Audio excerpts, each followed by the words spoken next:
Idea what time it is down and under, but it is time for Shiny Side Out with Dave and Mecky. So I hope you have your tinfoil hat all made and cinched down tight over your ears. So take it away, Dave and Mecky. This is Shiny Side Out with Dave. And Mecky's muted. 1 second. In 3, 2, 1. Here I am. There you go. That's Mecky. Coming to you live from Sydney, Australia on Revolution Radio. The station's website, freedomslips.com, has a ton of information. A chat room that we're in right now. And is FM, digital, and that means it's on air, online, and on your smart device.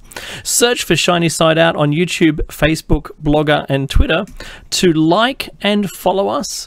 At shinysideout.net, you can find our show notes and all the links we share with the chat room during the show.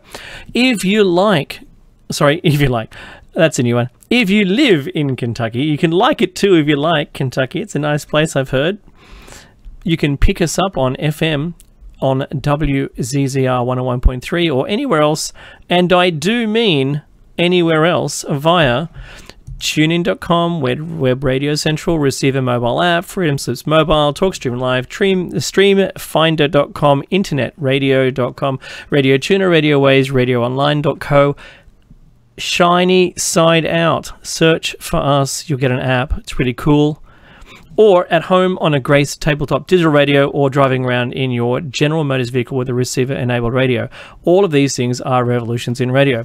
You can buy a CD of your favorite host shows from 2014 or 2015 season for $34.95 US dollars, or $39.95 outside US for the and just follow the instructions on the station's website. Donate and receive a USB stick or 75,000 seeds in a pack. Follow the instructions when donating. It's pretty cool. We've heard people who have got them. Well done, you.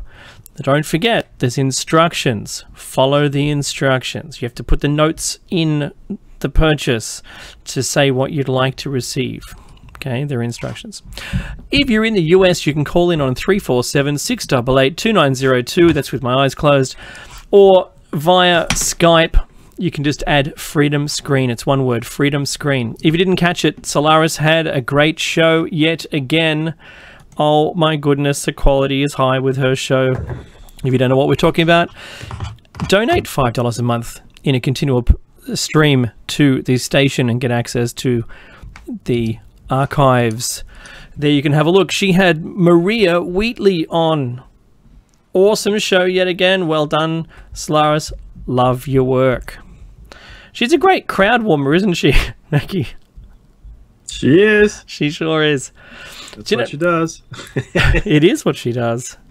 For us, thank you very much, Solaris. And we only, Mecky, we keep the crowd going and keep it warm for the round table that comes after our show ceases. Now, Mecky, did you have a shake map for the New Zealand 7.2 quake?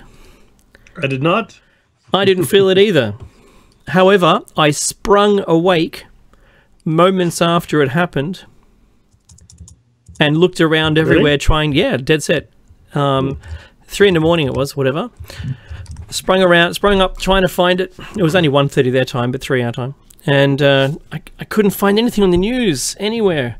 And then I thought, I'll just check my earthquake thing. And holy dooly, 7.2. So there has been such an amazing amount of quakes over 5 this week in the past. Yeah, but the kicker though, it's distributed, right? It's distributed all over the place. It's not like one. No, it's here, there, and everywhere. So clearly, whatever is causing this, it is affecting the entire mantle, right? So we're not talking about a specific zone here, not one epicenter. Italy, right? Australia. I mean, there's always something in Japan, clearly, right? That's nothing new. There's some unusual activity in Yellowstone, and you go across the world, places that have been dormant. Italy, for example, has been dormant forever, right? They didn't expect that kind of earthquake and then volcanic activity in there. But nonetheless, there it is.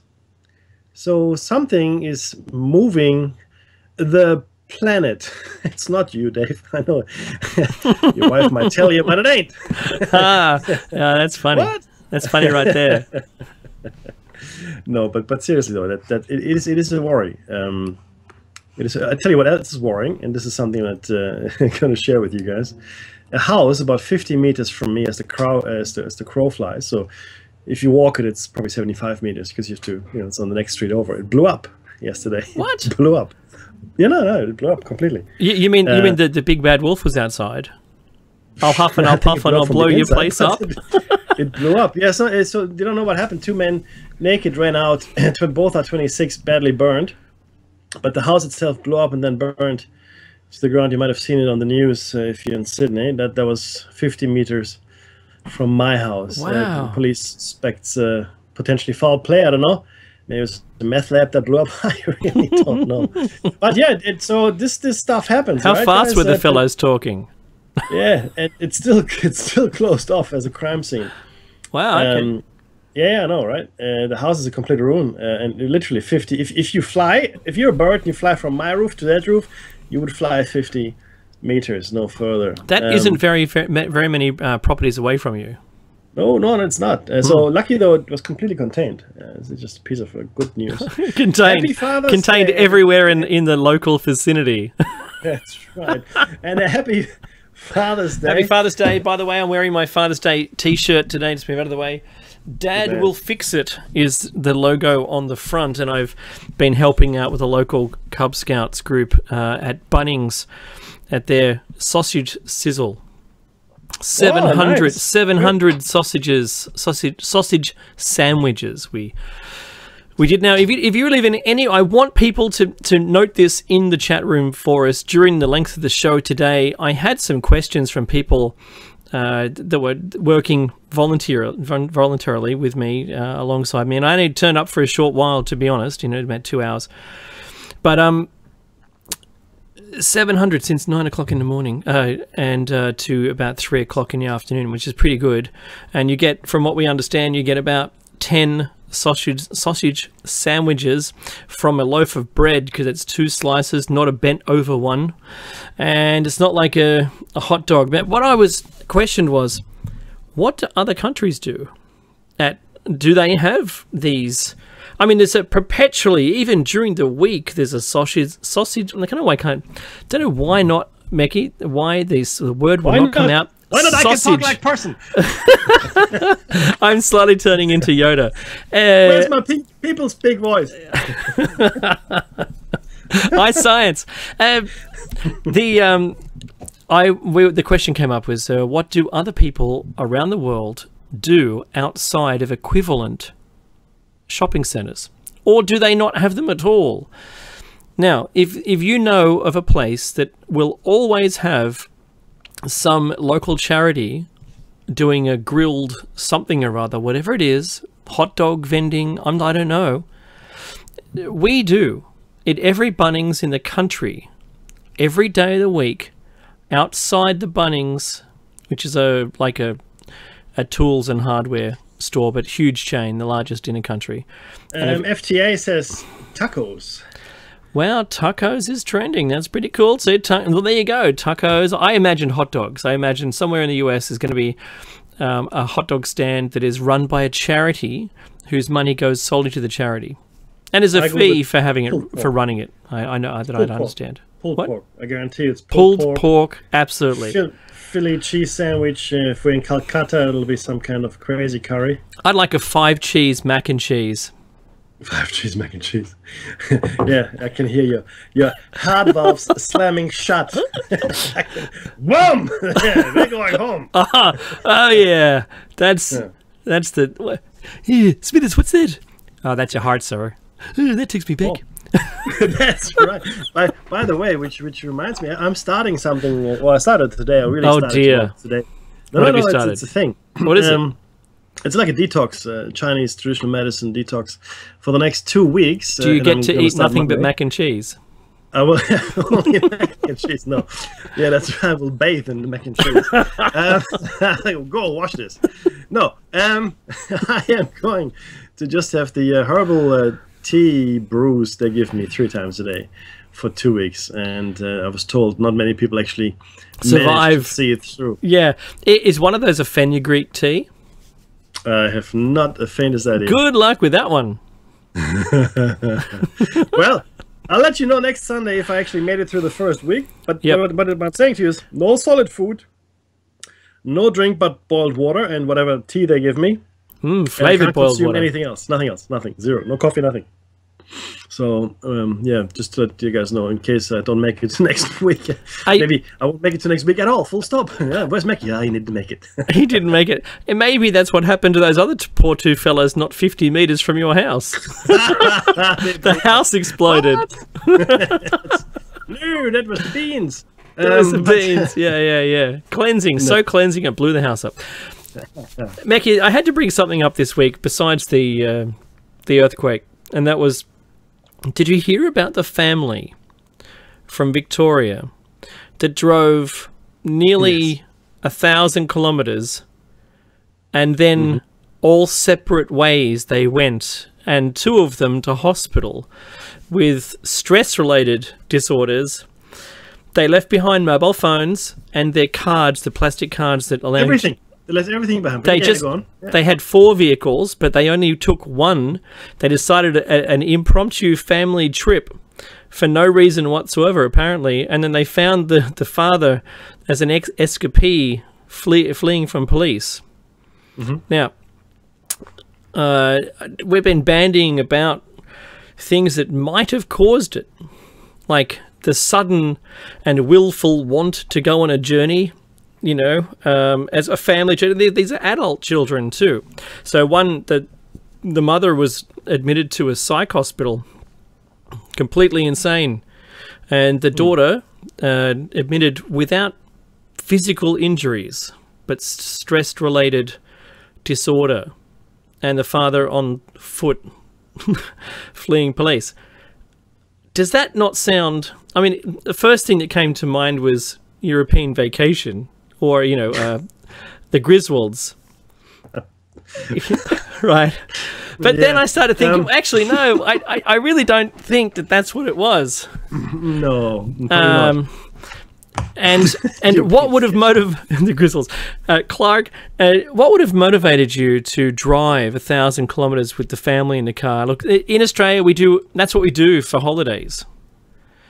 You know, people from Melbourne come to Sydney, people from Sydney go to Melbourne or Brisbane, and each one of those towns is about 1,000 kilometres away from each other. And we do it as a pilgrimage, and it's almost like it's the trip of death.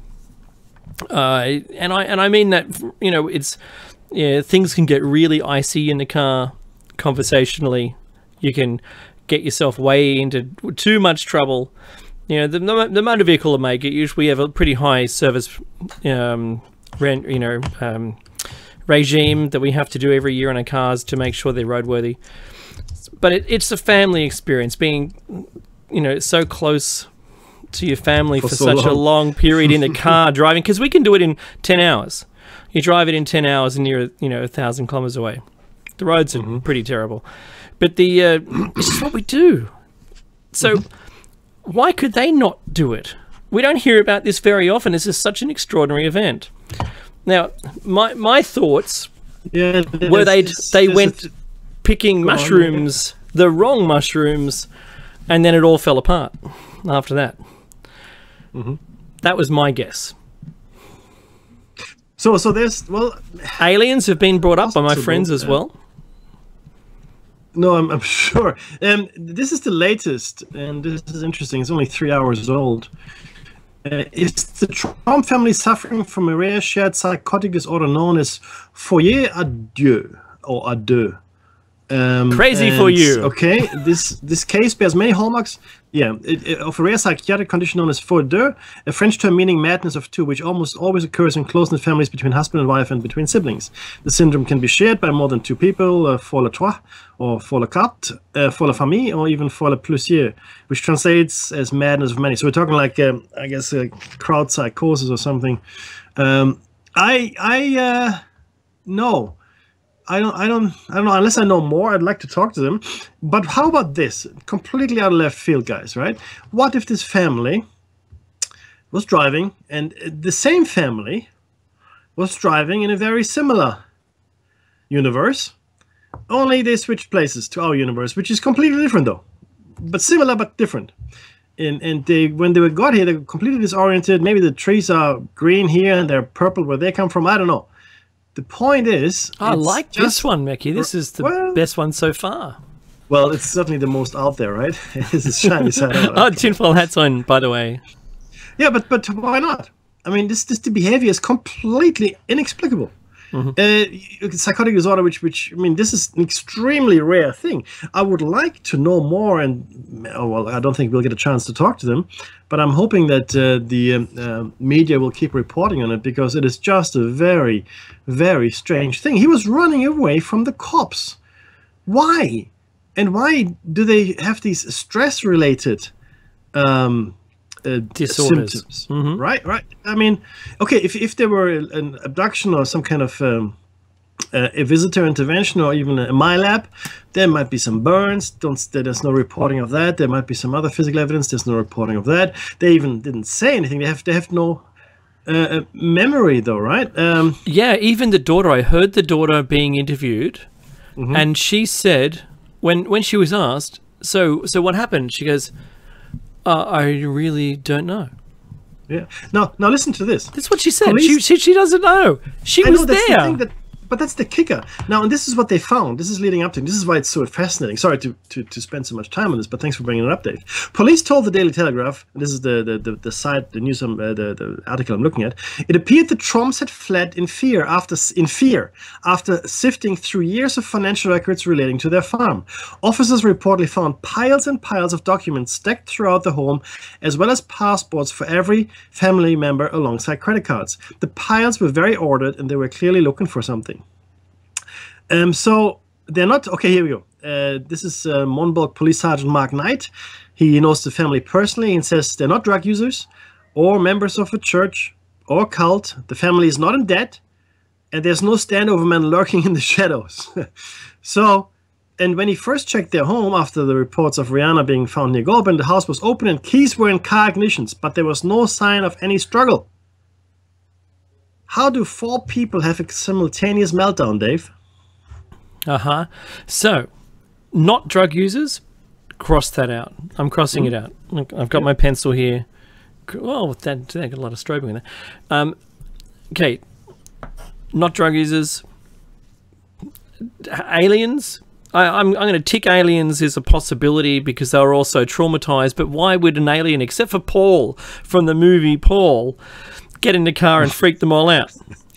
Speaking English, you got to take me to Orange. Yeah. Hey man, take me to Orange, man. Okay, because that's, and yes, I need to drop off some stuff at my friend's place at Yes. So didn't do that. So I'm crossing that out. It wasn't Paul from the movie Paul. I do like that they were ordered folk, OCD-like, possibly. Yeah. Keys in all the ignitions of their vehicles. That's a bit odd.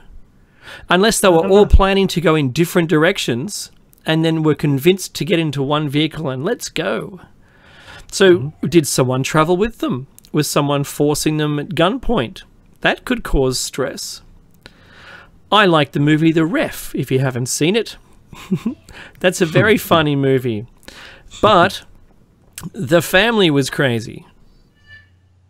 All right. In this case, something else looks like it's gone wrong. Meki, I like, I'm putting a tick next to Aliens, sort of, not except for Paul, and a tick next to the alternate universe one, where for some reason, during their impromptu drive down the street, down to the corner to get some packet of chips, that they have suddenly swapped places with someone from a different universe and gone, hey, this isn't what I expected. Let's keep driving till we see that the leaves are green or purple again. Yeah, that's right. How extraordinary.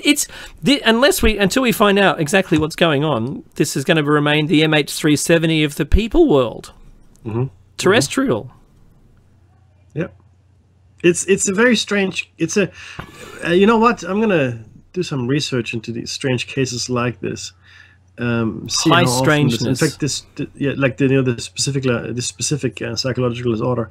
Because the thing is this, and I've been thinking about this a lot because I've been reading a lot of psych books and a lot of research around psychiatry and whatever, and recently, because I read this book, The Psychopath Test, which I highly recommend, guys. By the way, Ron Johnson. But the point is, I looked at it a lot, and I'm really, really worried that we are misdiagnosing a whole bunch of people out there in the world.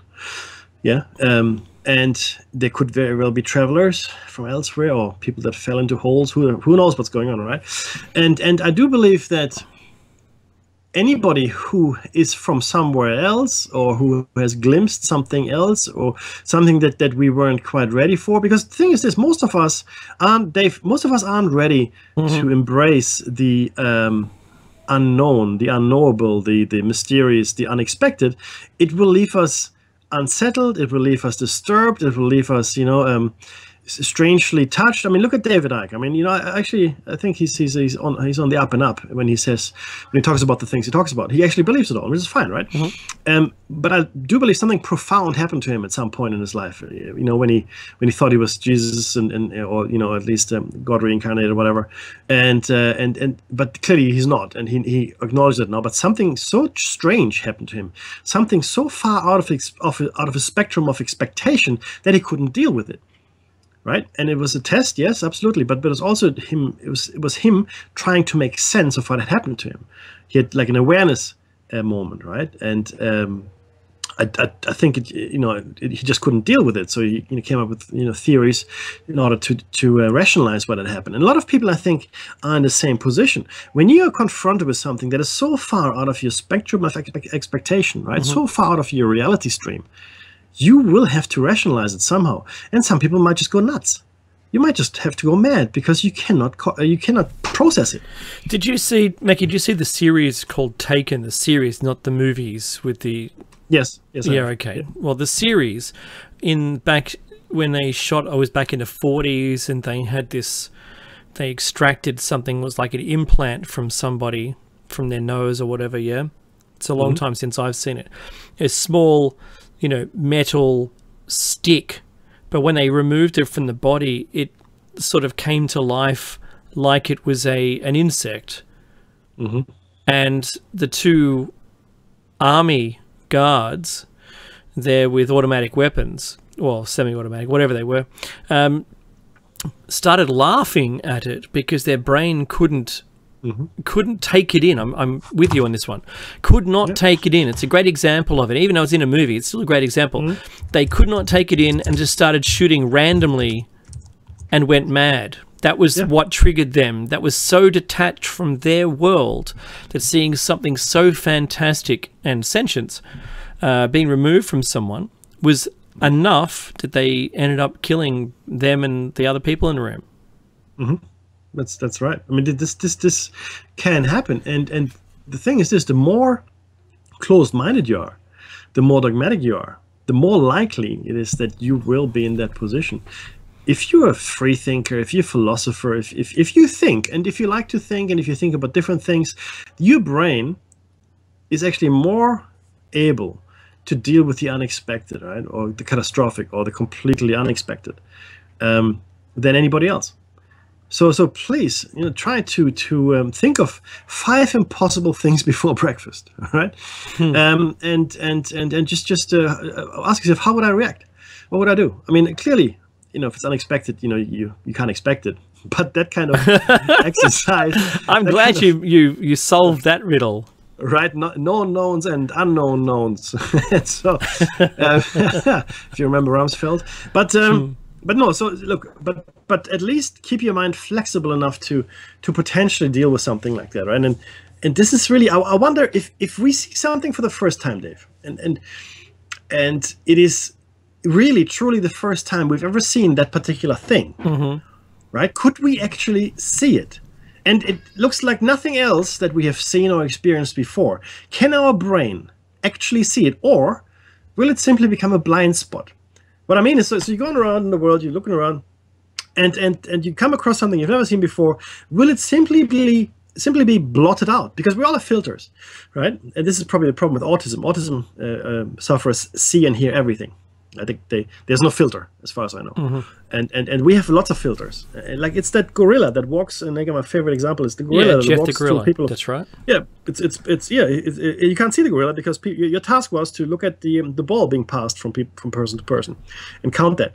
So you completely block out the gorilla, even though you know gorilla, you've seen a gorilla before. So maybe we come across things that we're not used to every single day, something new every day, but we simply do not see it. And that's why sometimes maybe dogs or cats or little children stare at something we cannot see. Right? That happens. I've seen it happen. My daughters do it. Yeah. My younger daughter, but so there is that. And my elder daughter now talks about her friends. Schauberger.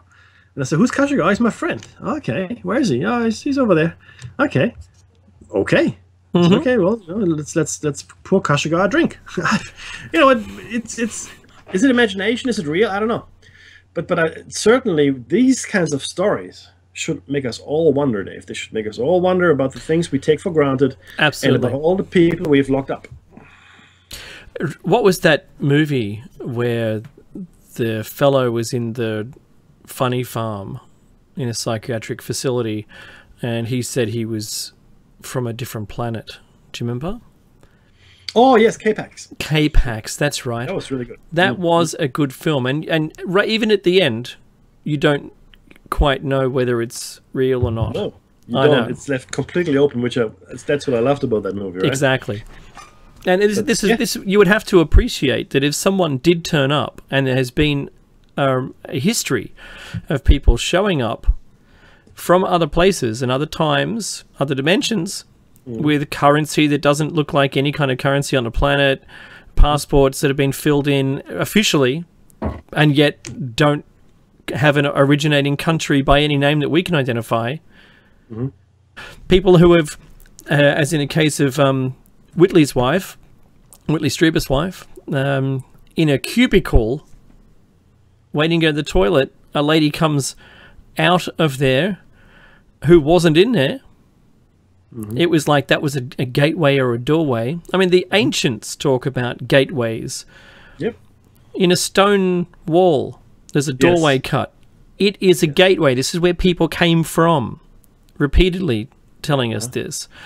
There is also reports of active gateways right now that look sort of like Stargate. And Stargate, the movie, was replicating reality. It's that thin line of how to release the information to you. So Mekki, if I think that if people have traversed the gap between the universes or realities, however you want to describe it, and ended up in custody, no doubt, speaking gibberish, the currency doesn't look like anything, they're going to go, all right, this guy is quite mad. He believes something in their closed set that's impossible. Can I ask you something? Do you know that there are $2 bills in the States? No. You didn't know that? Did not know that. Well, there are $2 bills in the States, and I'm convinced that maybe I jumped or flipped or flopped, I don't know, but I'm convinced that in my reality, there were no $2 bills. Here, there are lots of $2 bills. In fact, my relatives gave them to us as tokens of good luck because they're so rare, right? So we've got a whole envelope full of $2 bills. Now, this is for radio listeners out there in the chat room especially. Are you aware that America has got a $2 bill? Yeah, if yes, please tell me that you are. If not, then maybe you're coming from the same reality as I. But I was not aware of this. In fact, I was convinced. I thought it was 1-5-10. Sorry? I thought it was 1-5-10. Yeah, that's what I thought. It's actually 1-2-5-10. Really? Now, where I come from, it's 1-5-10. Here, clearly, because I've got them and they're real and they're not bogus, and and in fact we wanted to pay with it, and the waitress said, "Are you sure you want to do that?" I said, "Why? Because they're so rare." I said, "Okay." I had no idea. Clearly, I'm not from here. So, listeners out there, please help me save my failing mind. Is the $2 bill something that you know about or not? In the US. But yeah, in the US. Sorry, this is the United States of America. That's correct. $2 bill. Yep, absolutely. Got a whole envelope full of them. Well, because here we've gotten rid of all of the ones. The $1 bill and the $2 bill don't exist. It's their $1 and $2 coins. We have a 5 now, and they're printing a 5 with tactile surface, so the blind can read it. They know what it is. There's only 7 mil difference apparently in all the sizes of all the notes in Australia. So how does someone without sight not compare it against another? Wow, yes, we have $2 bills. They're all saying it, Becky. They are saying it. Like I was completely unaware. So I'm either I was completely unaware or I'm not from here. Believe it or not. Right? Yeah. All right. So I know. So this is. Oh, I love the sound of children laughing. It was one of the reasons why I had children, and it's unfortunate. You like the laughter? I do like the laughter, and there's something about a house with laughing children in it. It's a happy place. Yeah. So look, this is episode number 236. 630 and 200. Awesome. And we're talking about Viktor Schauberger. That's who we're talking about. That's right.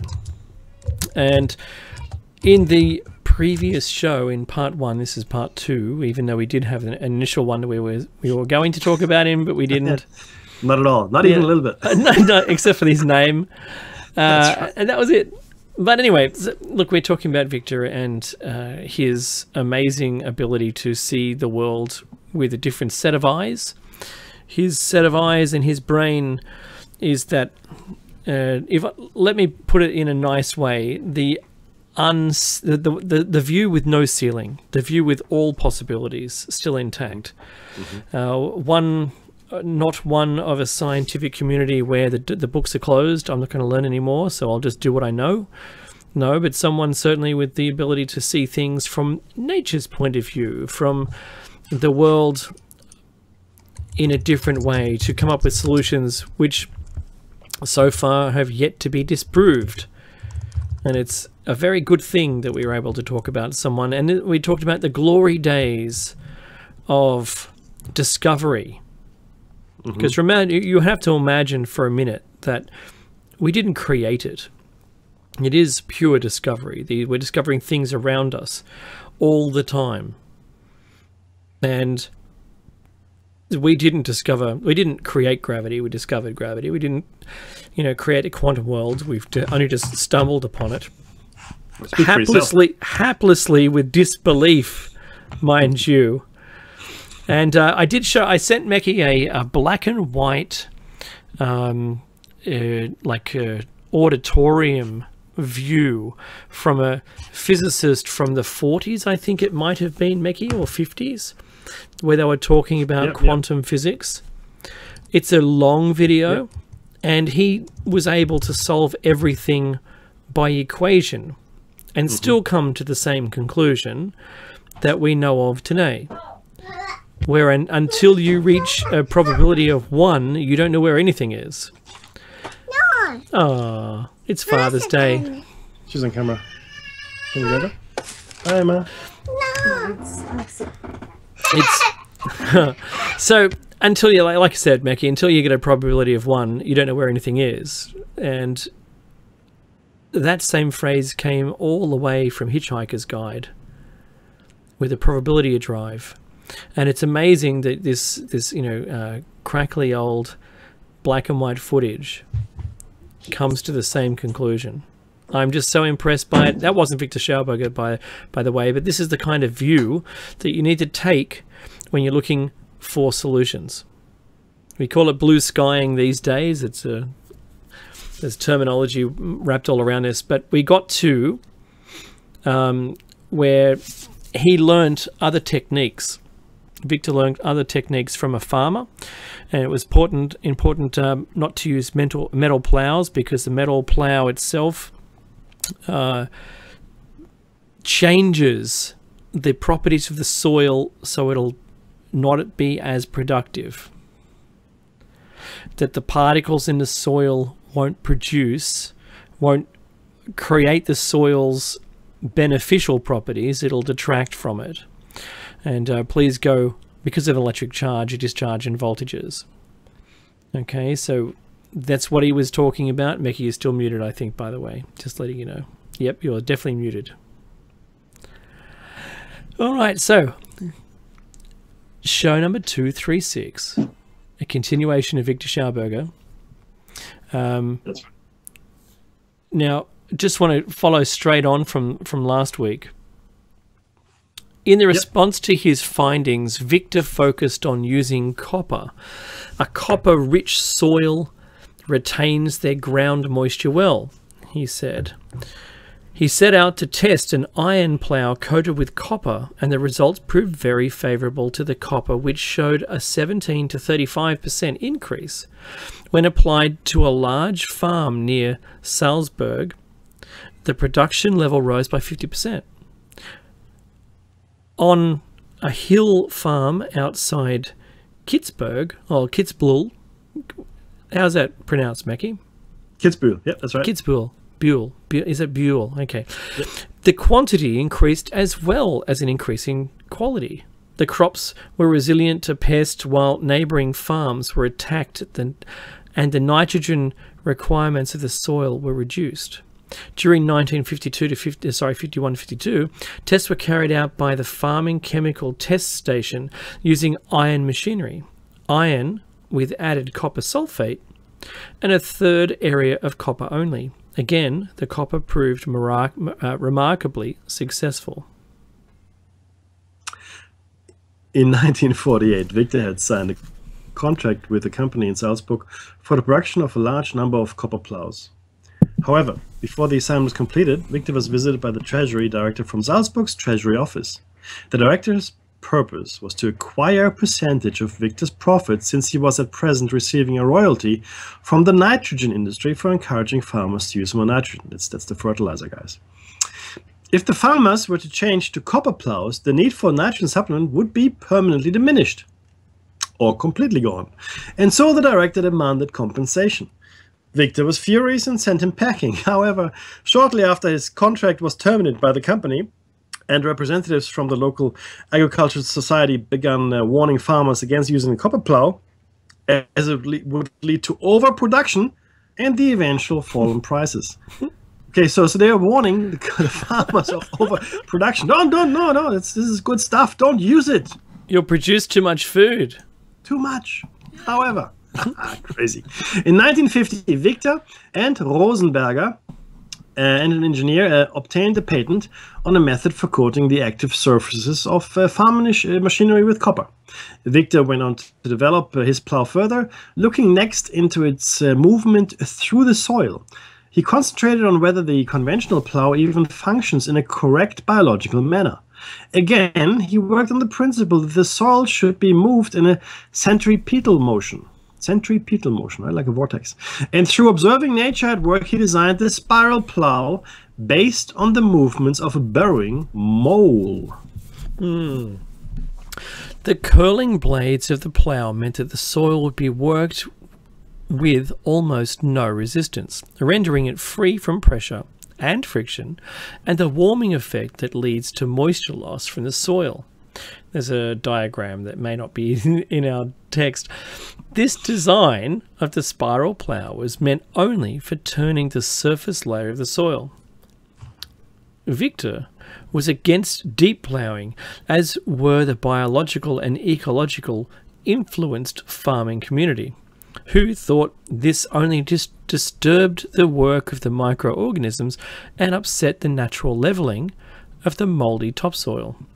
It seems that Viktor's designs for maintaining soil temperature and moisture through the use of the copper-coated spiral plough would be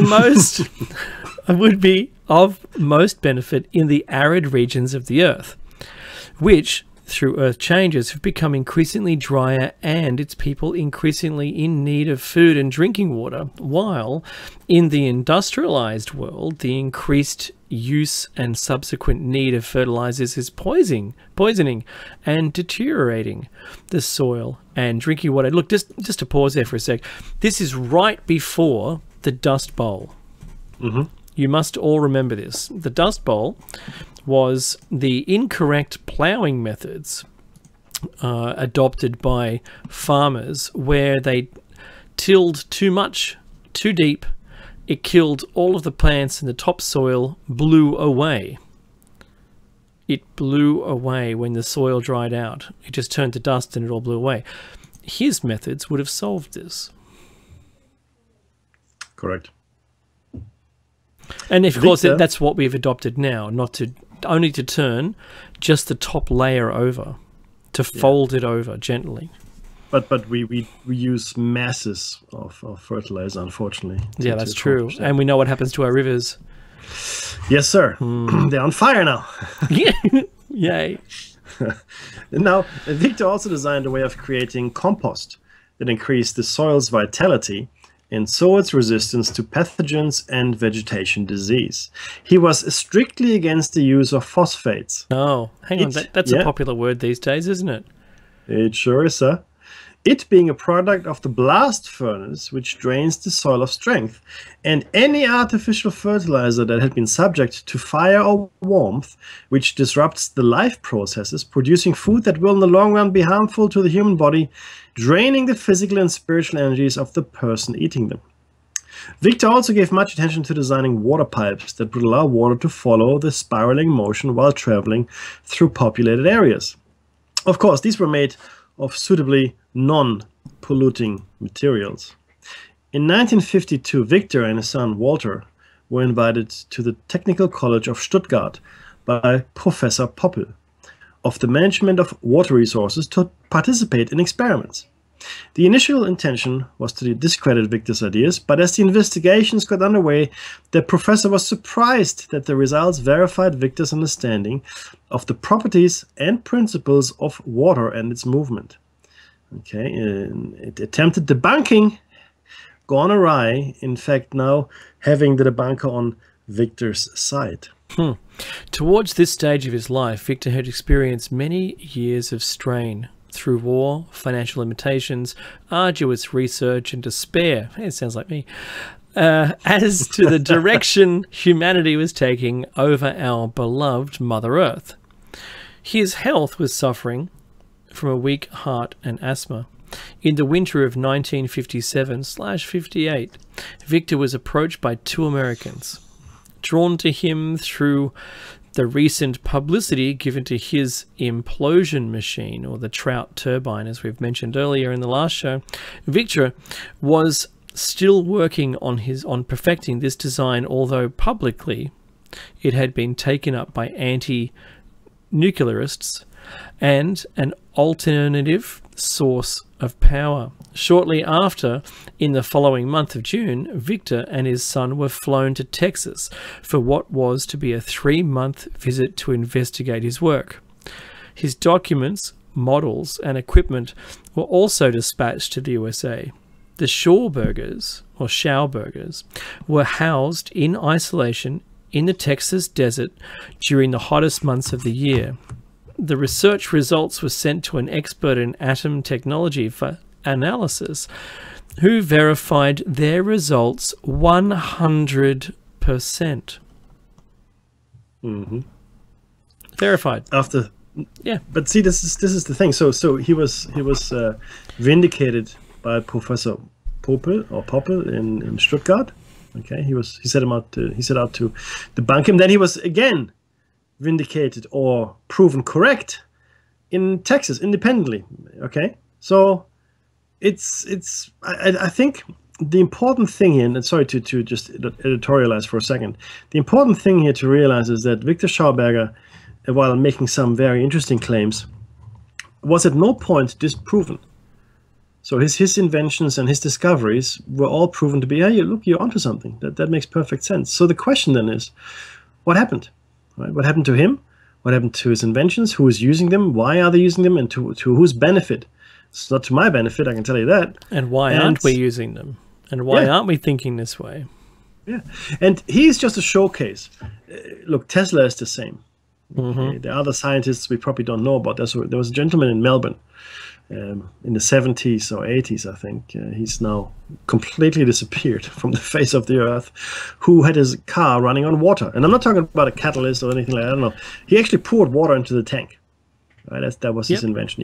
He poured water and oof, boom, he would drive. Where was this, Mickey? In Melbourne, Sydney. In Melbourne, Australia. Because there was also Stanley Meyer that did the same thing. And I heard about a guy from Queensland who'd done the same thing and kept it quiet for a long time until one of his neighbours spotted him doing it and spoke about it to someone else, and suddenly now he disappeared. See, this is the thing. A friend of ours worked at the CSIRO, which is... you could call it Australia's research or lab foundation, whatever you want to call it. It's an institution that is pretty much engaged in scientific research. That's what they do. And there was a breakthrough with some ground penetrating radar. And the next day, our friend comes to the office, and everybody's gone, gone, and gone. All right. I mean, literally everything was removed. We're talking like I don't know, like Jason Bourne kind of movie stuff, where you walk in and everything is just whoosh gone. Crazy. It is. Where's really Nigel? Don't know. Who's that? The guy that used to sit right there. I don't know what you're talking about. No one ever sat there. That's right. No, but that's what happens, guys. Now, after 3 months, Viktor expressed his wish to return home to Austria. But his hosts were reluctant to let him leave after such satisfactory results. It was their intention that the Schaubergers stay for the next few years. A month later in September, and after much distress for Viktor, he was told that he could go home if he agreed to learn English. He was given 30 minutes to decide. Viktor agreed under duress, and his son was also asked to sign a contract, which he refused to do. For as a visitor, this would have brought him under American law. The agreement also included a statement which precluded any of Viktor Schauberger's work being passed to anyone other than Mr. Robert Donner. This included his thoughts and knowledge in the past, present, and future. Now, I haven't done any research on Mr. Donner, but that is on the agenda. If anybody in the chat knows who Richard Donner is, please let us know. I would really like to find out more. Sorry, Robert Donner, not Richard. And although shattered by the experience, Viktor and his son were not allowed to rest before taking the 19-hour flight home. Unfortunately, Viktor seems to have lost his will to live, and in only 5 days after returning home, on September 25th, 1958, Viktor died in Linz, aged 73. Despairingly, he's reported to have repeated over and over again, "They took everything from me, everything I don't even own myself." So you're saying he made it home and then 5 days later passed away? Correct. Now, a more conspiratorially minded me would say that there was some foul play. Yes. And actually, that's what I think. That's what well, yeah, it doesn't have to be a conspiratorial part of you, Mackie. It's just that you and I both think the same thing. Look at that. Return home just to die. There you go. Couldn't die in American soil. That would look like he was being killed. But you can kill someone slower so they get home. Oh, yeah. That's cool. Viktor had given his life for water, the forest, the soil, and for nature's wholeness and order. Academically, untrained, his writings and testimonials confirm his breadth of learning, and his research reflects his extensive knowledge of physics, chemistry, and hydrology. He was once asked to explain his authority and knowledge. He replied that no one had taught him, but he had the advantage of inheritance. which he defined further, and quoting, "Everything is corpuscular, even energy and light waves, even matter is inert energy.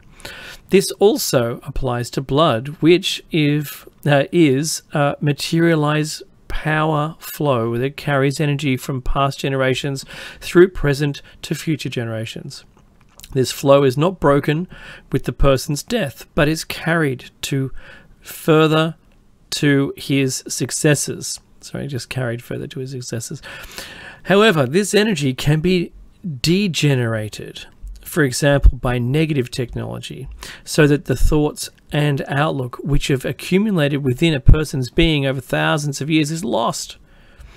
It is possible for the person who has the advantage of this gift of inheritance to summon up from his blood all the reservoir of knowledge." That's very interesting. I wonder if this is like the Akashic record, Mickey. Exactly. I was gonna. Yes, yeah. I wonder if that's the foundation for that, because I mean, it has to somehow, somewhere be stored, the knowledge of all, right? And we know the Akashic record to be a relatively real thing, a fairly substantial thing, because we know that Edgar Cayce claimed to have accessed it in his trances, and nobody argues with the effectiveness of his seances and his advice while in the state of a trance. Nobody. Okay, he helped thousands of people free of charge. After he helped himself, he was gravely ill. Edgar Cayce, that is. So, see, the thing is this: everything is connected, guys. Right? There's morsels of information to be found everywhere. Is it possible that this is true? Yeah, and it would explain why so many cultures are so fixated on ancestor worship, and why they hold their ancestors in such high esteem, because part of them, apart from the genetics, is still with them, some of the memory, and there is some evidence that memory, or some memory at least, is genetically transmissible. We know it is certainly the case in animals. Nobody would argue that. Animals just know stuff, right? Now we are not as obvious in our uptake of genetic memory, but we know that. But I mean, bees, right? Bees and any animal that you can think of, birds building turtles, nests, all that stuff. Sorry? Turtles, yeah. Turtles return to the same beach they left. Yeah, right. So just bear that in mind. Salmon as well, right? They return to the place where they spawned. So the memory, there is a component, it seems, in memory that is passed or is encoded in our genes. Not really that astonishing a realization if you consider just how much data space, if you will, how much storage space there is in our genes. And there's a lot, okay?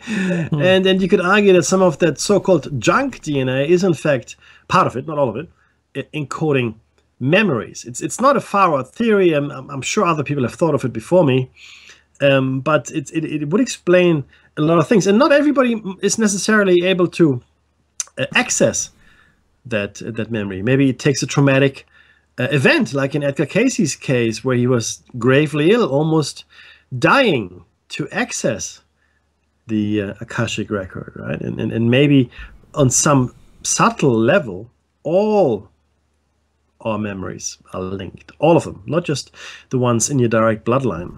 Okay, maybe, but maybe the ones in your direct bloodline are just a lot stronger if you've got a blood relation, right? And in fact, if you follow it far up enough the tree, we are all blood related. Oh, Becky, why do you say that? Because I say it about 100,000 years ago, we all seem to come from, not all, well, the vast majority of us come from one mitochondrial eve.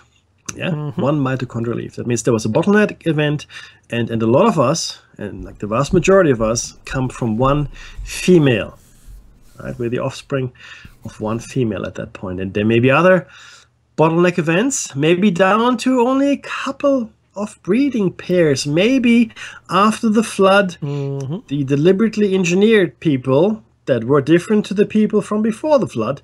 I know we're going into territory that is clearly tinfoil all around. We have brought you the stories around that. You've heard us talk about how people were different before the flood to after the flood. They lived longer. They were a completely different set of creatures that existed prior and after, right?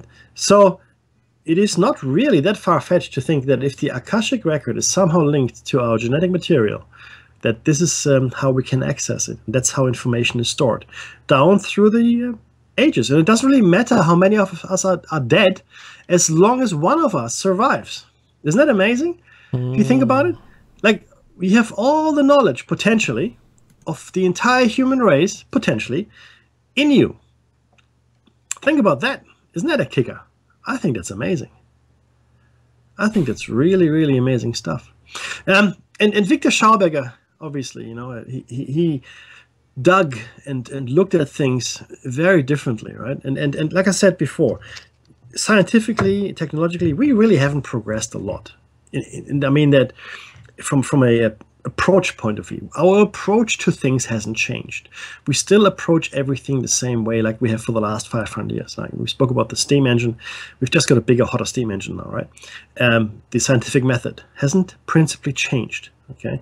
Oh, but it's perfect. No, it's not perfect. And we've spoken about this, guys, as well, right? So here's Viktor Schauberger, who has taken a very different approach to training nature, to observing nature. He said, "Kapires und kopieres," which means understand and emulate nature.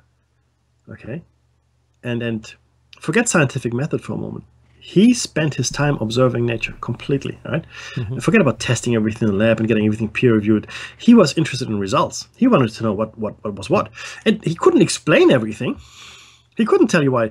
Well, why is it that toroidal forces are so powerful, or this? Why does it's what nature does, right? We can let's just do the right thing first, and then try to figure out how it works, right? Because clearly it's a different approach. He observed it and he just copied it, right? That's what he did. He looked at nature, and maybe that's more important than cutting it apart and trying to split the atom and all that, right? Because we don't understand it yet fully, right? And still we don't, and so we've actually strayed away from it. We no longer live in the natural world. We have divorced ourselves from the natural world, right? We've chosen to be separate. We've chosen to be above the natural world, right? Which we can't be. Of course we can't be. Whereas Viktor, or his philosophy was to live within the natural world, right? Not destroy it. Use methods that enhance what is already there. Don't use fertilizers that, you know, they're good for, 5, 10, 15, 20 years even. Sure, that's great. After that, the soil is dead completely. And there's the music. Don't go away. Give if you can. Donate. It's awesome.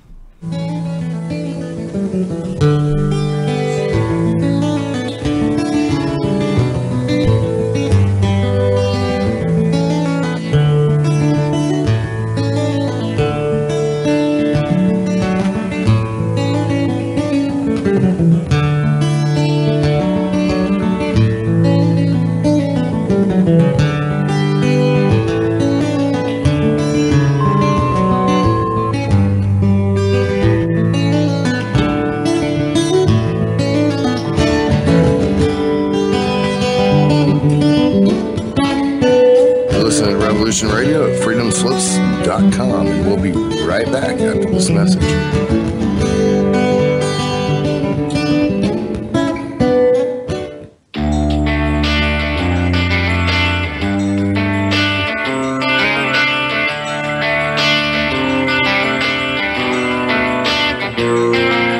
This is Thomas, a.k.a. a Mad Painter. I'd like you to join me Monday nights, 10 p.m. Eastern Standard Time for Open Canvas. Don't forget to bring an open mind. Yes, folks, that's right. Bring an open mind to an open canvas. Again, that is Monday nights, 10 p.m. Eastern. UFOs to government corruption. This is Revolution Radio, freedomslips.com. You don't need to expect us. We're already here.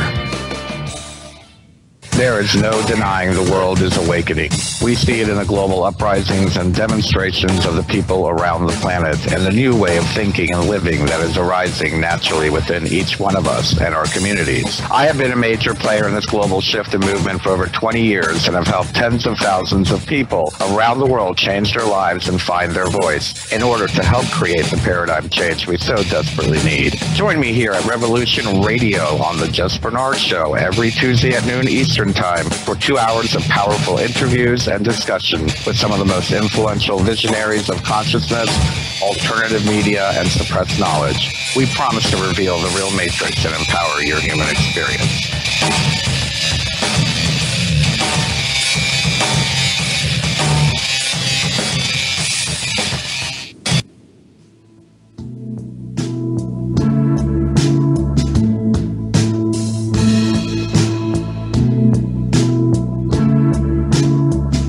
Is your data safe? Do you have the necessary information to assist you in confidently living through just about any survival situation? Is survival and gardening, off-grid living, medical knowledge, or even natural or man-made EMPs on your list of personal concerns? Do you have your documents and your personal information in a safe place in your hands where you know where it is? Well, check out our preloaded EMP-proof thumb drive. Over 3 gigs of survival documents and how-tos, plus the USDA offline food preservation website, and much, much more, including a surprise bonus we just can't tell you about here. With plenty of room left over to store your most important documents. Imagine if a megavirus or a computer failure took out your bank, or all the banks for that matter. Are your banking records safe in your hands? So when they get things fixed and repaired, you can say, hey, look, this is what I had. You have it, I want it back. Is your personal data safe?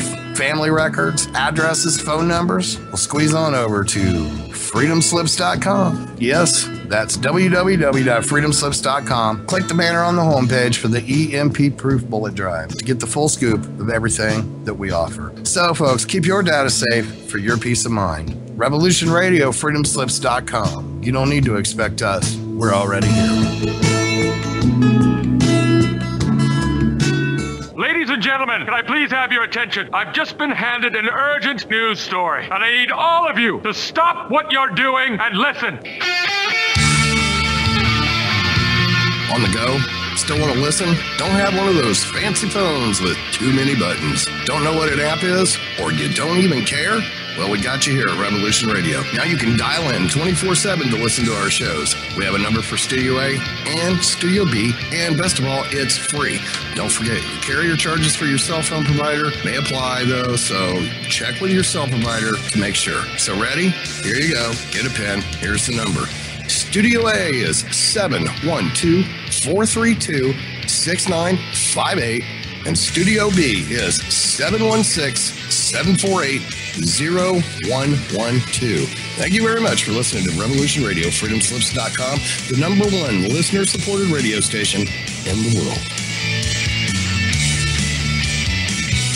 The opinions expressed on this radio station, its programs, and its website by the hosts, guests, and call-in listeners or chatters are solely the opinions of the original source who expressed them. They do not necessarily represent the opinions of Revolution Radio and freedomslips.com, its staff, or affiliates.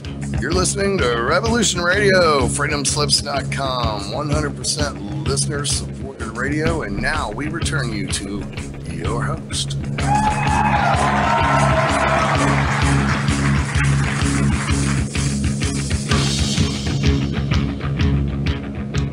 Hello and welcome back to Dave and Mackey's Shiny Side Out with Dave and Mackey. Surprising there. Who knew?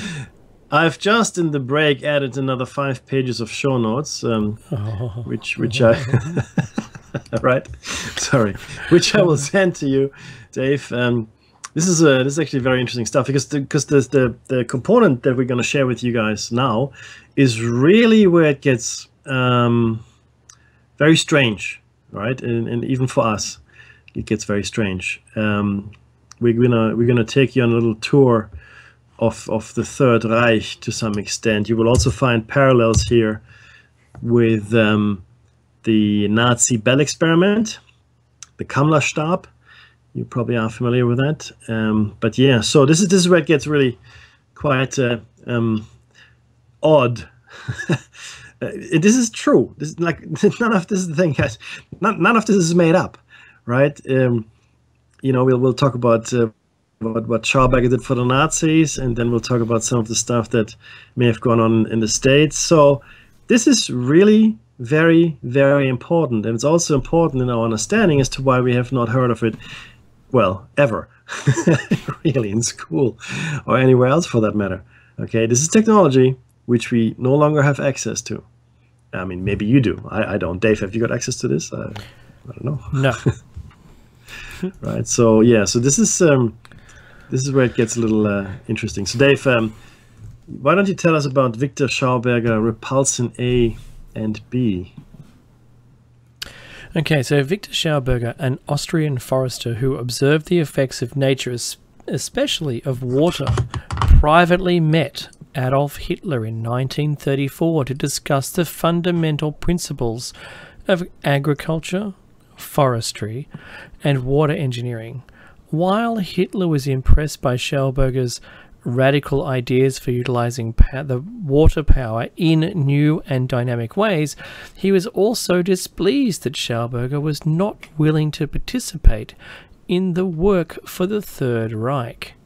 Subsequently, and unfortunately for Schauberger, this meant that once Austria was annexed, I love that, annexed, it's popular these days too, by the way, in 1938, and war broke out in 1939, the SS would come searching for him and his ideas, based on his patents, for an air turbine, produced for lifting liquids and gases, from 1935 it was, and the warm-cold machine built for Siemens in 1937. I actually worked for Siemens, which was, however, destroyed in an unauthorized test. Meki. In 1940, Schauberger began construction of the repulsion discoid, that's one word, that's D-S-C-O-I-D, so disc-shaped motor, in Vienna with the help of the Kurtel company. He patented this idea on March 4th, 1940, in Austria under patent 146141. Patent 146141. But very soon afterwards, he was reported by the Viennese Association of Engineers to the SS, who placed Schauberger in a mental hospital in Mauer-Oling. That's what you want to do. If someone doesn't want to play ball, what do? You'd say they're insane. Yeah. Works every time. Hang on, what happened to Dave, you know that guy? the guy in the Antarctic? What was happened to him? He went Arctic, the explorer, that, the Operation High Jump. That's right. At Byrd, Admiral Byrd. Wasn't he in an insane asylum for a little while? Yeah, when he came back, he came back trying to tell people about it. Oh, you can't do that. Let's give him is it ECT, electric shock therapy? Yeah, that'll learn him. Yeah. Yeah. What? You want to tell them who now? Hey, nothing. I don't want to do that. Yes. What did I used to know? I don't know. So he was incarcerated in a mental hospital, and this is where my research in psychiatry is important at the moment for me, and this is why I've got such a problem with psychiatry as well. But we'll get to that at some other show point. Schauberger was then forced to work with Messerschmitt on liquid vortex cooling systems and Heinkel concerning applications of water towards aircraft engines. At this point, Heinkel received reports on the early repulsion A. At Mauthausen was a concentration camp of the Nazis. It was a death camp, it was a work camp, but also a death camp. Under the orders from Heinrich Himmler himself, Schauberger was to carry out research and development for the Third Reich war effort, creating some super weapons. He was given approximately 20 to 30 prisoner engineers to proceed with his research into what was termed higher atomic energies. For this, Schauberger was given special dispensation from the SS for both himself and his fellow engineers. Yeah, dispensation would be not killing him immediately and giving him like a teaspoon more food than anybody else. You enjoy that teaspoon. The construction and perfection of the Repulsion A model discoid motor continued until one of the early test models was ready for lab test that ended in disaster. The model was 2.4 meters in diameter with a small high-speed electric motor. Upon initial startup, the Repulsion A was set in motion violently and rose vertically, quickly hitting the ceiling of the laboratory, shattering to pieces. The SS were not pleased and even threatened Schauberger's life, suspecting deliberate sabotage. Replacement models were built, but by 1943 a more improved design, the Repulsion B model, was constructed with the SS objective of developing this motor for an odd SS bio-submarine, which Schauberger named the Forelle, which means trout, due to its configuration of a fish with a gaping mouth, Dave. The Repulsion models operated in the following way. When the main electric engine is started, the Coanda effect begins to create a differential aerodynamic pressure between the outer and inner surface of the primary hull. At a higher speed, the vortex chamber becomes a type of high electrostatic generator due to the air particles.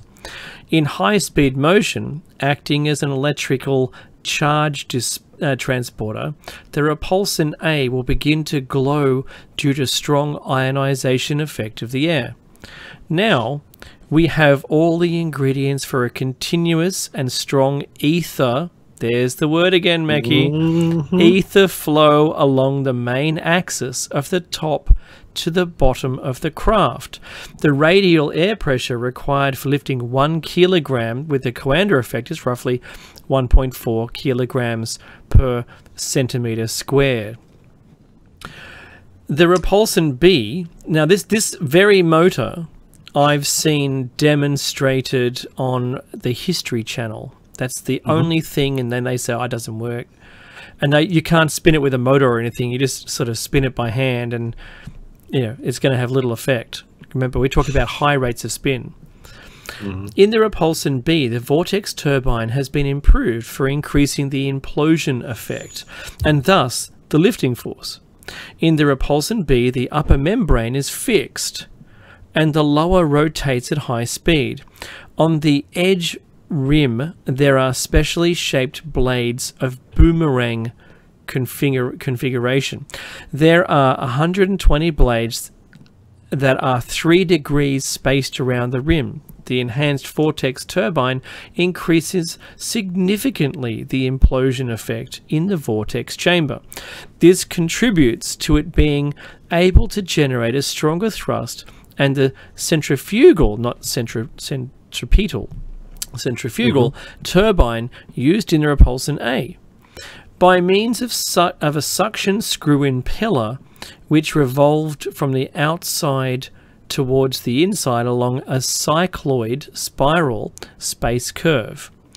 The same type of force is generated, which creates twisteds, cyclones, and typhoons through the effect of their suction or implosion. Meki. Work on the Repulsion B continued in 1944 at the Technical College of Engineering at Rosenhügel in Vienna. Schauberger was finally released back to Leonstein, Austria, that same year. It appears that the SS has discarded the idea of applying the Schauberger motor to a submarine when the benefits would greatly improve their work on the secret Flugkreisel, which was taken from Rudolf Schriever back in 1941. Flugkreisel literally means flying spinning top. By 1943, the machine had flown but proved to be unstable. The leader of the SS replacement team was Dr. Richard Miete, who proposed several Flugkreisel replacements with varied power plants, most of which relied on jets or power rockets. Until it was learned that Schauberger had engineered a type of turbine machine that would create an upcurrent, or actually spinning air, so powerful that the upcurrent's drag force would speed the whole machine higher and higher into the air with a thrust equal to 10,000 horsepower simply by moving air. That's a lot of horsepower. The turbine was considered a priority for flight development into a manned machine by the SS. It is speculated that Mete's final design, built in Breslau, that flew in 1944, was an enlarged manned repulsion-type craft. Schauberger, meanwhile, had his remaining discoid motors confiscated by the Russians and Americans at the end of the war, as we've shared with you already. While Avro Canada approached Schauberger for disc development, along with a team led by Dr. Richard Mete, Schauberger refused and instead devoted his remaining life to peaceful uses of his vortex technology by working on various civilian projects, which included generators and both water and air purification systems. In the late 1950s, Schauberger visited the US and was again pressured into working on military disc designs. The pressure was even greater due to the fact that Schauberger's original repulsion motors had fallen into Russian hands, and the US suspected Schauberger's technology would appear as a nuclear-armed aircraft over US soil. Makes sense. Schauberger's refused... Sorry, Schauberger's... Not all of them, just him. Schauberger refused to continue participation, but had his designs forcibly signed over to a powerful US consortium named Robert Donner. That's it. He returned to Austria and died there 5 months later, having been robbed of everything. That's not 5 days, is it, Meki? Well, no. So there are two different dates here. Again, we're not sure if it's 5 months or 5 days. Suffice it to say, he died a short time after. Now, 5 days is extremely short. 5 months a little longer. It's a tragic end of life for the man everyone named the Water Wizard. That's right. Now, nature is not served by rigid laws, but by rhythmical, reciprocal processes. Nature uses none of the preconditions of the chemist or the physicist for the purposes of evolution. Nature excludes all fire on principle for purposes of growth. Therefore, all contemporary machines are unnatural and constructed according to false premises. This is Viktor Schauberger's thoughts here. Nature avails herself of the biodynamic form of motion through which the biological prerequisite for the emergence of life is provided. Its purpose is to procreate, recreate the primary, the essence of, if you will, higher conditions of matter out of the originally inferior raw materials, which afford the evolutionally older or the numerically greater rising generation the possibility of a constant capacity to evolve. For without any growing and increasing reserves of energy, there would be no evolution or development. Clearly, we would be in a state of stasis, or even worse yet, go backwards, entropy. This results first and foremost in the collapse of the so-called law of the conservation of energy, and in further consequences for the law of gravity, and all other dogmatics lose any rational or practical basis. Now, this is from Viktor Schauberger, the book Implosion, and that was reprinted in Nexus magazine, April 1996. Dave, what else did he tell us? Okay, and this is a quote from the book. If water or air is rotated into a twisting form of oscillation known as a colloidal, a buildup of energy results which, with immense power, can cause levitation. This form of movement is able to carry with its own means of power generation.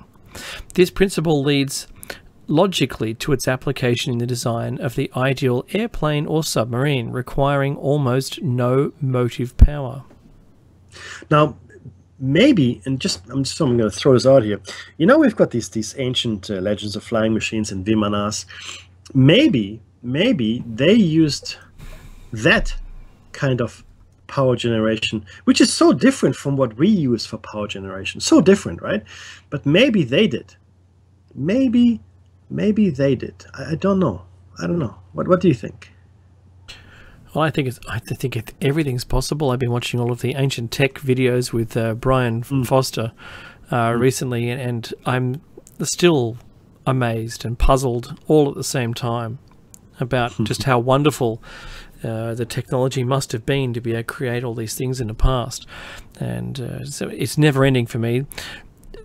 This is also, I have to say that this next quote comes from Living Water by Olaf Alexanderson, 1990. The principle of the vacuum turbine consists in the fact that an artificial thunderstorm or high-tension electric charge develops in the capillary tube, and a double spiral pipe in which electromagnets have been incorporated, which transforms the substance of the air into electrical energies. These discharge into the side walls, and from there, through diffusion, are ducted away downwards as heat. Through the transmutation of the aeriform matter into energies, a self-intensifying physical vacuum is created in an upward direction, and through the recurrent development of a heat gradient in a downward direction. A powerful upcurrent of air evolves after only a few minutes, intensifies to cyclonic force because of the air pressure in an upward direction can be progressively reduced in this extremely simple way. The counterflow of air can be raised to over 124 miles per hour, producing about 10,000 brake horsepower on the inclined surfaces of the prop or turbine.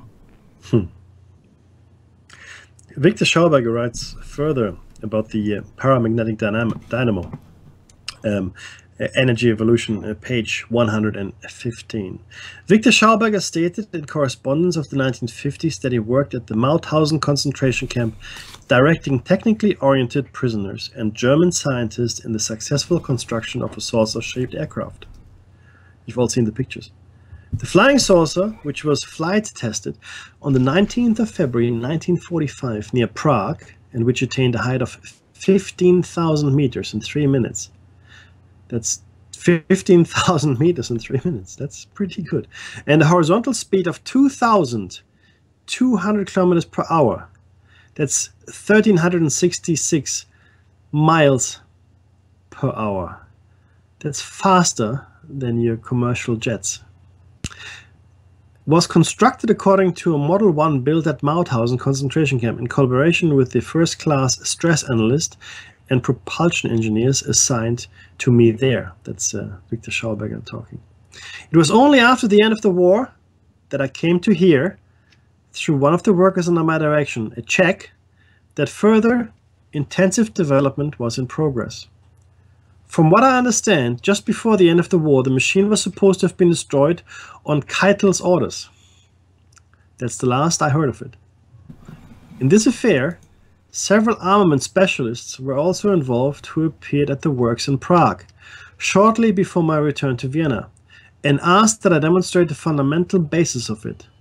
The creation of an atomic low-pressure zone which develops in seconds when either air or water is caused to move radially and axially under conditions of a falling temperature gradient.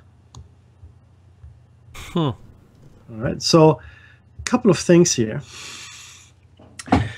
Schauberger, I guess much to his chagrin, was forced to work for the Nazis, but it was in Prague and in Mauthausen, which is not in Prague, but it was both locations. And both locations, if I'm not mistaken, also feature prominently in the lore that relates to the bell, the Nazi bell, of which we haven't really talked a lot. We have talked some about it.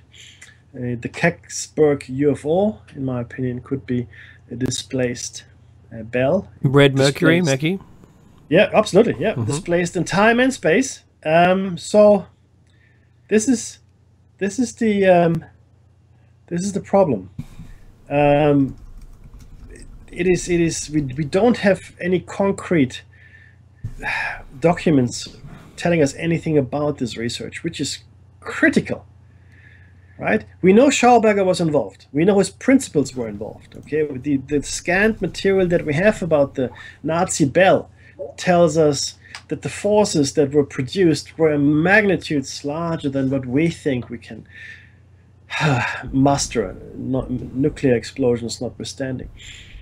But this was an energy in physics, right? Which apparently opened gateways both in time and in space to potentially even other dimensions. That's the mythology that surrounds the Nazi bell here, and Schauberger's technology, his science, is intimately linked with this. Right? Let's make no mistake here.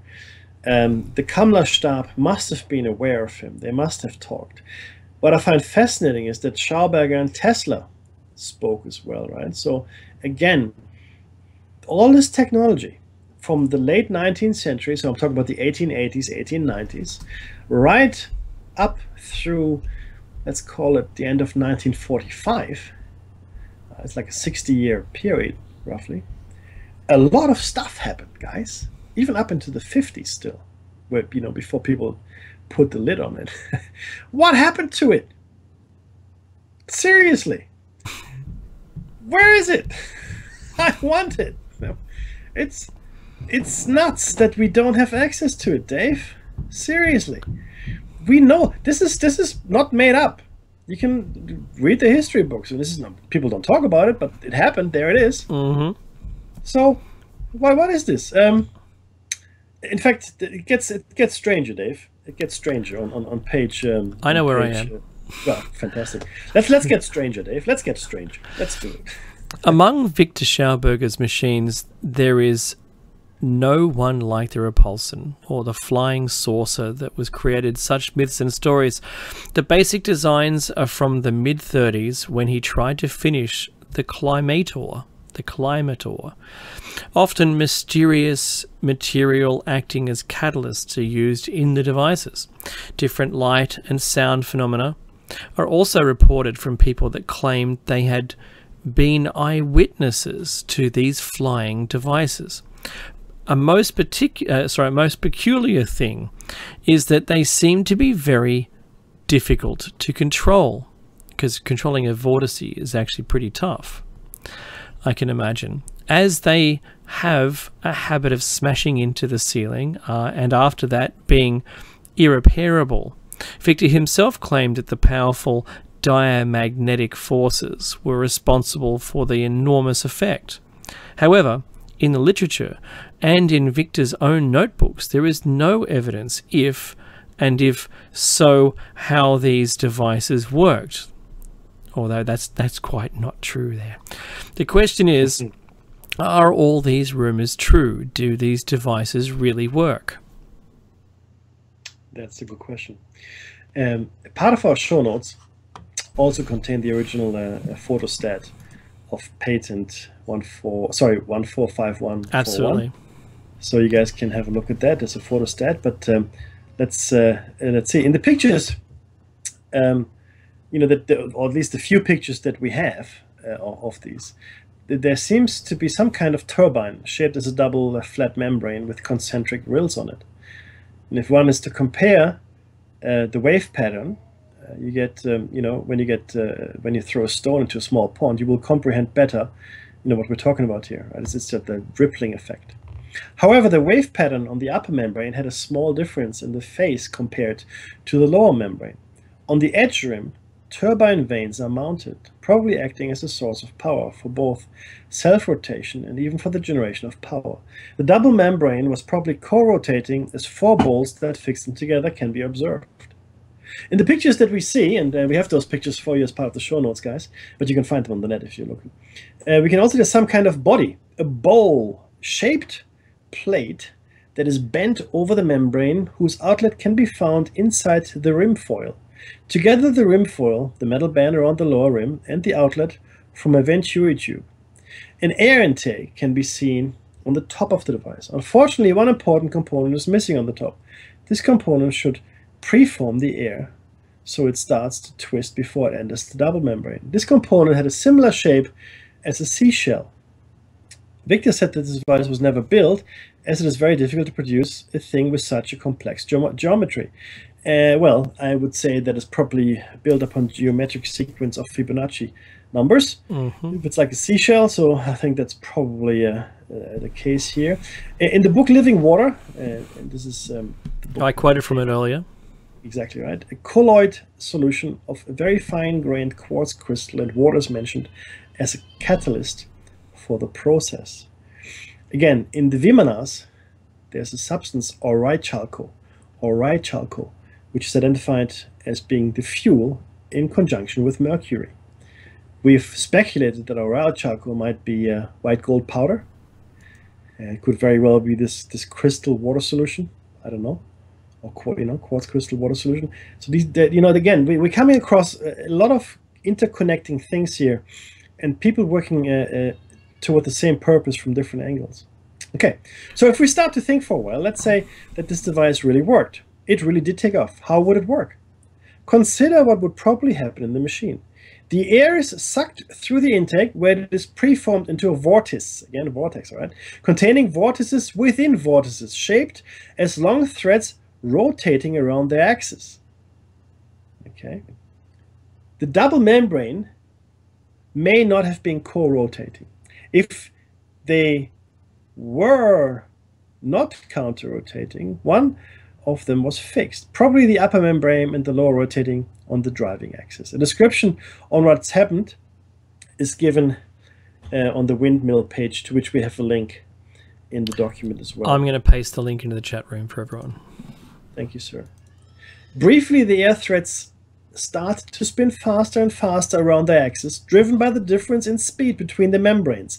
As the air reaches longer out on the membrane, the peripheral speed increases along with the radius, and so does the angular speed of the air threads. During the passage between the double membrane, the air has to pass cavities where the volume sometimes is bigger and sometimes is smaller due to the difference in phase between the upper and lower membranes. Remember? They were different shapes. When the air passes a narrow cavity, it gets extra energy input, and when it passes a larger cavity, it is allowed to expand. The air threads are twisted along the axis in a smaller and smaller radius, leading to an increase of the angular speed. As the air reaches further out, closer to the rim, the threads start to bend due to the increasing peripheral speed. When the air passes the different cavities, it starts to pulsate in a rhythm that is depending on the angular speed of the disk. Huge forces are generated when all these degrees of freedom are harmonized into a symphony, Dave. However, it is not necessary to use unknown theories as a diamagnetic forces to explain how the powerful lift is generated. Of course, this can be the explanation. The future will show us if this is the case. As for the colloid solution of the fine-grained quartz and water, one can imagine that huge amounts of piezoelectricity is produced between the membranes, where the pulsating and the twisting air containing small amounts of the solution is passing. At a certain rotation speed, we have reached the level where we have harmony, and the air is self-pulsating, the generating electricity that pumps up the energy level. I just have a quick editor's note here. The air would normally rotate in long twisting threads. If you've seen the largest of all of the twisters actually had 4 twisting rotations around a centrally twisting rotation, and it was like ropes. Each one was like a rope. You can imagine these, and you can imagine these going around and around an ever smaller and smaller surface area as the shell of the thing reduces in diameter. However, by suddenly experiencing a large space, that will cause a temperature drop. And this is the other thing that I was talking about earlier. That's how we have air conditioning. We squeeze a liquid through a small jet, and when it goes out the other side and expands, it cools down. Now, the editor, my comments finish and the notes continue. What actually happens in this process is certainly unknown, but high levels of static electricity have been reported in similar devices connected to the ZPE area. ZPE stands for zero point energy or vacuum energy, which is the idea of an unknown field of energy existing in a vacuum. There's a link to more of this. In several proposals of propulsion devices for flying saucers, high electric energy levels are also used. As an example, we have David Hamill's flying disc, and as a link, you might want to paste that one. It could be that the diamagnetism of that Viktor Schauberger mentioned is the same phenomena or physical principle that is proposed in these propulsion devices. In Viktor's lessons, he always talked about two important things. Quote, "You shall always remember two things. First, remember how the rivers are meandering. Second, remember there are electrophorus, or Kelvin's thunderstorm experiments." Unquote. Now, just on that, guys, before we go on, the ZPE is important. The zero point energy or vacuum energy is referring to ether energy. That's the energy that Tesla was talking about. That is all around us, that forms the floor for this hologrammatic representation of reality, if you will. So again, we're going full circle here. Everything is marrying up, guys. None of these things exist in isolation. The only thing that all of this has in common, right? All of this is that we are not being taught about it in school. You know nothing about it because no one tells you. It is not part of the accepted sciences of the day. It is not. That's what all of these things have in common. Okay. Therefore, I submit, it is the area of research we need to focus on. Us, the fringe dwellers, the the despised askers of questions. Okay. Because clearly there's something here that is worth investigating that others don't want us to see. All right. I don't know, Dave, what is your take on that? I agree. Excellent. That's it. That's all I got. There's one, at least one, more explanation on why Viktor Schauberger's machine took off with such power. It might be explained by normal aerodynamics and the phenomenon called the Coanda effect.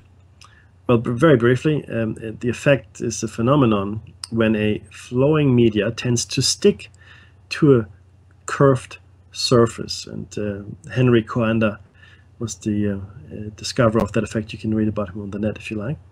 If we take a closer look on the bowl-shaped plate, we realize that it is a circular wing. When the air is rushing out, inside the foil or the metal band that can be seen on the lower rim of the device, it creates a sub-pressure just over the foil. The surrounding air is sucked inside the foil and with the air from the membranes. This generates a sub-pressure over the device and the device is hanging in it. You could say that it is an inverted hovercraft, but instead of creating a pressure under the craft, you create a sub-pressure over it. Basically, it is the same, it is only a matter of pressure differences. The sub-pressure is modest, but as we have a large area, we also get a huge lifting force. There's one more way to create the sub-pressure over the craft. You can let the air blow out on the top instead. And now we're going to talk about toroidal vortices. There's more information which we added to the text during the course of the show, believe it or not. There's research and action, guys. but because we have spent a lot of time talking about Viktor Schauberger, and there's going to be more time spent to it next week, I would like to gyrus, I think. It's important that we talk about toroidal vortices. Yeah, it's important that we understand what we mean by that. And I want to very quickly, then I'll let Dave get into it, explain why we need to look at not orbital or rotational physics or reality, but toroidal or vorticular physics. The solar system, the sun, orbit, rotates around itself. The planets rotate around the sun. Then the solar system rotates around the galaxy. And we all know the rotational thing. That's okay. We know orbital and we know rotational. We get that. What we don't get are vortices, because while all this rotation is true and all the orbital stories are true, unless you're a flat earther, in which case you shouldn't be listening to this show, they're also moving through space at the same time. So yes, they are rotating and they are orbiting, but they're also moving. Yeah. So it is no longer just a circular motion, rotation or orbit. Either way, it doesn't matter. It is now also a spiraling motion. Yeah, that's a vortex, a spiraling motion, a three-dimensional, motion that you see. So when somebody talks about a world line, of your existence, your world line starts fairly small and gets thicker and taller, but it's all just like a snake, like a spiral, really, right? That's what it looks like, and it's expressed on the most fundamental things in our biology, our genes. DNA. It's an expression of the larger universe. That spiral configuration, because everything in the universe, as far as we know, moves like a vortex. Right? It's like this toroidal motion that you have. Right? You've got something moving, but it's spinning around itself. Other things are spinning around it, but it's still moving. So it's a spiraling motion. That's all I wanted to say. That's underlying the reality that we live in. Now, in line with Viktor Schauberger's connections with nature, I gave you a really good example, but I don't think I gave it to you in the right way. And when I talked about twisters, the greatest force on the planet in the fastest wind ever recorded was a twister. Mm-hmm. And greater than F5. They would have made F6 for this one. And it's a vortices. It has multiple vortices. And you have to think that nature's strongest thing exhibits the same technology as what Viktor Schauberger was attempting to utilize. You've got to remember that. So think about the black and white footage of early humans trying to fly with cardboard cutouts and wooden things strapped to their person, jumping off rocks and falling to injure themselves. Thinking about those early attempts. Think about the thing that we discovered about a plane's wing, where a vortice is created that spirals the length of the wing and causes drag. The disruptor is that little winglet that pops up at the end. Birds don't need a winglet. They have three feathers that, I'm trying to show it on camera, 3 feathers that splay out.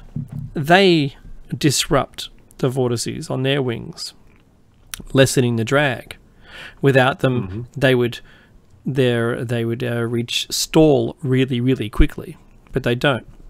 So thinking about how vortices have an immense amount of energy connected with them, and how that we're really just trying to get our head around this. And this is 60 years ago now, right? 60, 70 years more. And he had it. He had that in his grasp, completely understanding it and working with it as an experiment. So from whirlpools, well, it looks like gyres. I'm just going to say that. The promise of vortex science. If you personify nature and think about what would be in Mother Nature's toolbox, you'd see her favorite shape, the vortex. It's a 3-dimensional spiral that comes in various sizes from galactic down to the planetary scale.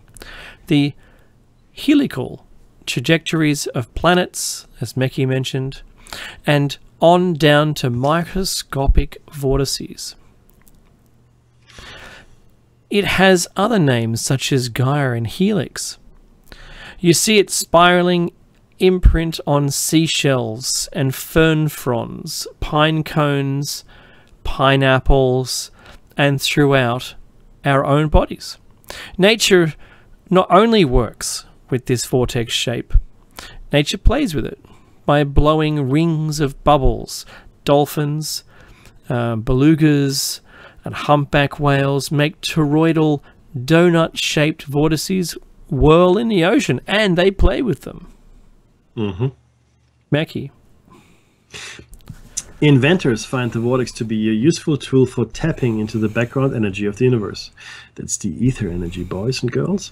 The Australian naturalist and inventor Viktor Schauberger, his name is familiar, saw Australian. the vortex and You said Australian. G'day, Victor. G'day, hi, Anya. As key to all creative movement, from the cosmos down to plant growth, and I think that's completely correct. He learned that the vortex is nature's tool for transforming energy from one level to another, and that's probably something we didn't spend enough time on, the energy transformations. To his death, Viktor Schauberger remained loyal to his motto, study nature and copy nature, which is capire Natur und kopiere Natur. Instead of making electricity via fuel-burning generators, he learned how to work with inward spiraling vortices of air or water. His implosion energy generators were radically different from the heat and explosion-based technologies such as nuclear fission or coal-fired power plants. See, this would have been a real step change for us as human beings to come up with something completely new. Like I said, our steam engines are just getting bigger. Spiral, 2 snakes. Think about that. He traveled the world studying with religious teachers. He told Hamilton that linking the ancient recognition of patterns with what he had observed in nature gave him a better understanding of how things function and how to get the best out of technology. And a lot of designs these days are actually based on these natural shapes.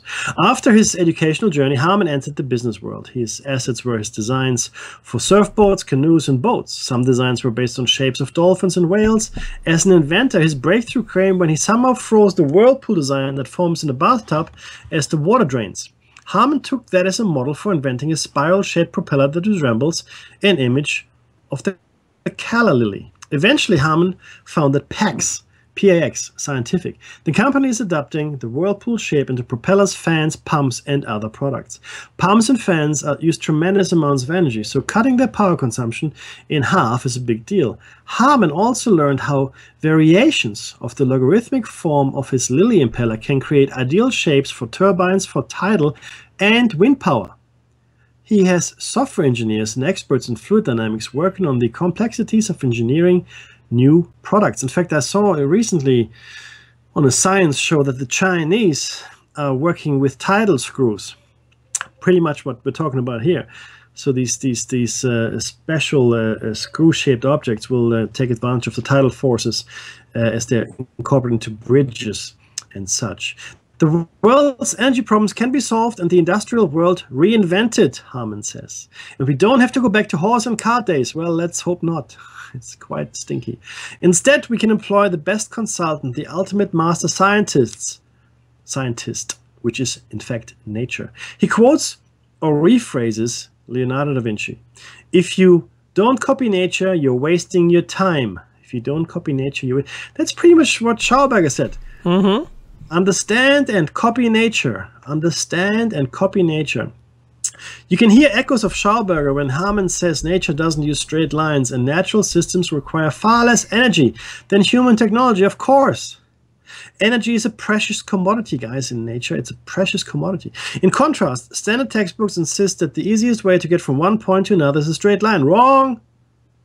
There is no distance, but well, it's a different show. Technologies are based on that thinking, but nature and its designs for insects, plants, and animals doesn't waste energy like inefficient human-designed machines do. Harman urges us to think about the billions of years of research and development and unlimited budget that nature had to play with, and the trillions of experiments, in fact.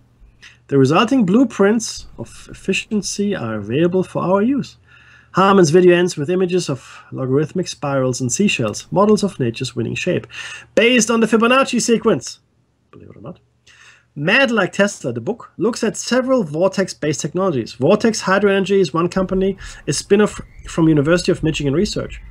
It has a power generator that mimics how fish harness energy from water, even when the water is flowing slowly. That's the music. Guys, donate if you can. That's sure it. Use your time to donate. Get yourself access to all of the archives, and don't forget, comments below if you're watching this on YouTube, and come to Revolution Radio at freedomslips.com. See you next week.